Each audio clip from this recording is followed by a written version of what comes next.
ఒక్కటే గుర్తుపెట్టుకోండి, ఈసారి జగనన్న 2.0 కొంచెం వేరుగా కూడా ఉంటుంది. ఈసారి జగనన్న 2.0 కార్యకర్త కోసం ఎలా పనిచేస్తుందో కూడా చూపిస్తుంది. ఇది మాత్రం నేను ఖచ్చితంగా చెప్తా ఉన్నా. ఎందుకనంటే జగనన్న 1.0లో బహుశా కార్యకర్తలకి నేను అంత గొప్పగా బహుశా చేయలేకపోయి ఉండొచ్చేమో.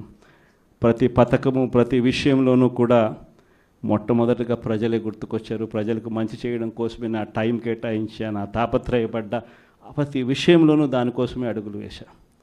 కానీ జగనన్న 2.0కి వచ్చేసరికి మాత్రం చంద్రబాబు నాయుడు కార్యకర్తలకు పెడతా ఉన్న ఇబ్బందులు చూసా, కార్యకర్తలు పడతా ఉన్న అవస్థలు చూసా, కార్యకర్తలు పడతా ఉన్న బాధను గమనించా. వీళ్ళ కోసం గట్టిగా మీ జగనన్న ఉంటాడని సందర్భంగా గట్టిగా చెప్తాను.